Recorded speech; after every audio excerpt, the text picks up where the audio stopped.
Bien-aimés, je vous invite à prendre une bouchée de la parole à la table du Seigneur. Alors aujourd'hui, nous allons parler de ta parole est la vérité. Notre texte se trouve dans Jean au chapitre 17, au verset 17. Alors les Écritures disent ceci. C'est le Seigneur Jésus qui parle. En fait, il est en train de prier. Il demande au Père de sanctifier les par ta vérité. Ta parole est la vérité. Sanctifie-les par ta vérité. Ta parole est la vérité. Donc, le Christ nous dit clairement là que la parole de Dieu, c'est la vérité. Et plus tard, devant Pilate, il va dire, je suis né et je suis venu dans le monde pour rendre témoignage à la vérité. Il dit, sanctifie-les par ta vérité. Ta parole est la vérité. C'est quoi la vérité?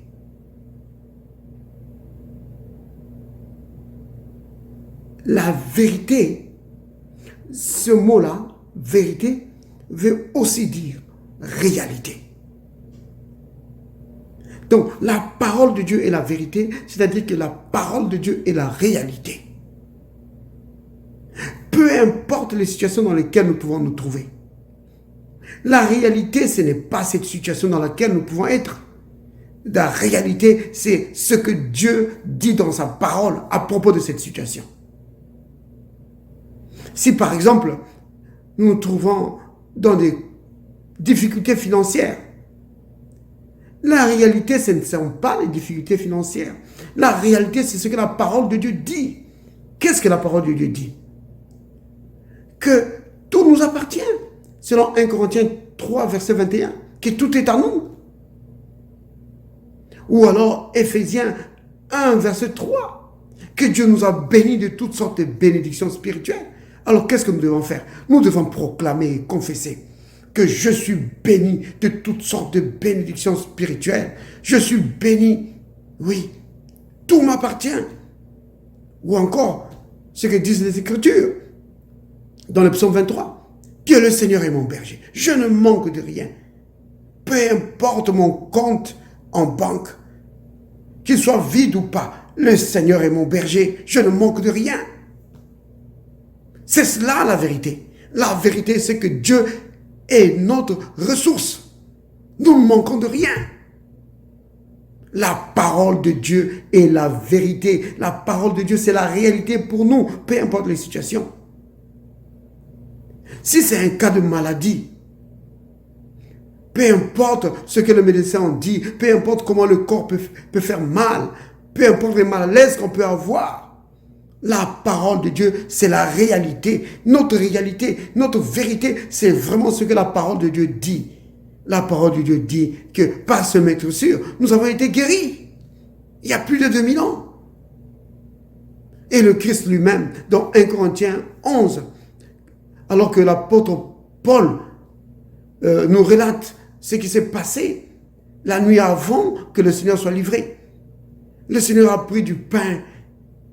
Après l'avoir rempli, il a dit à ses disciples, « Ceci est mon corps qui est brisé pour vous. » Autrement, mon corps a été brisé pour que le vôtre ne soit pas brisé.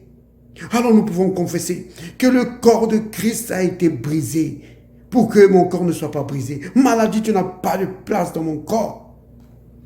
Donc la réalité, c'est que le Christ a pris nos maladies. La maladie n'a pas de place dans nos vies. La maladie n'a pas de place dans ma vie.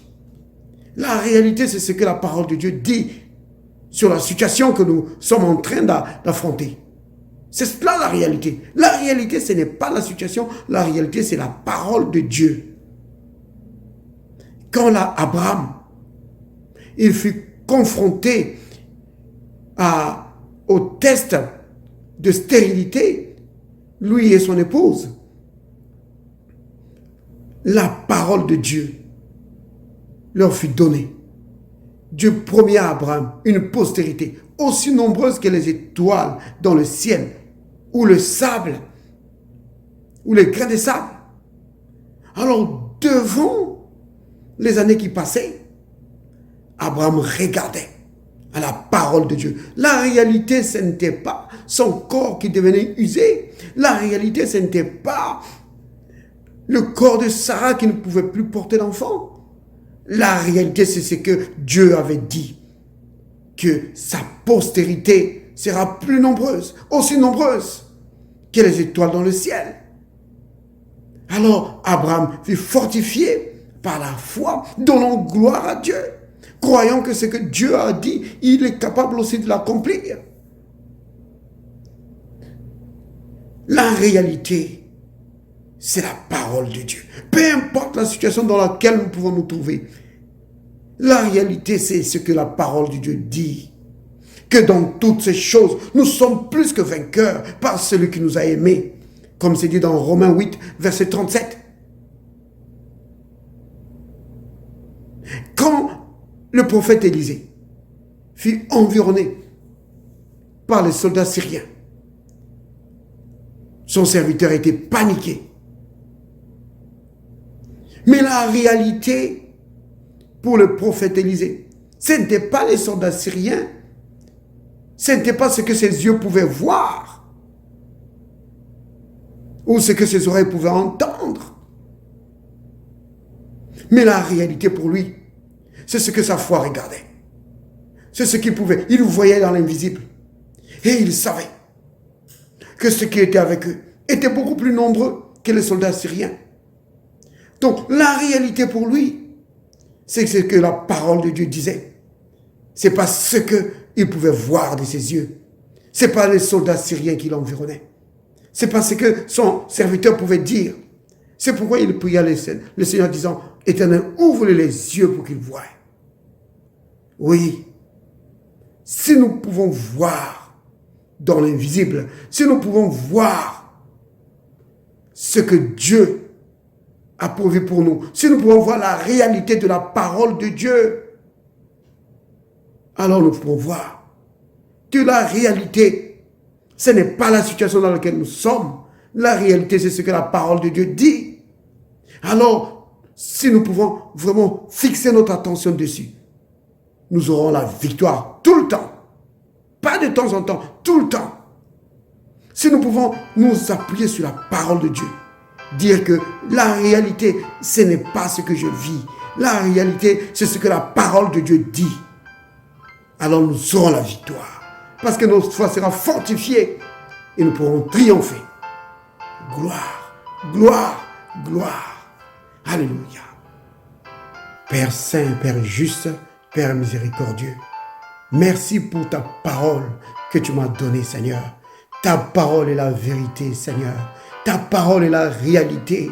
Oh Seigneur, merci de m'avoir donné ta parole, un fondement solide sur lequel ma foi s'appuie pour triompher dans la vie, dans toutes les circonstances.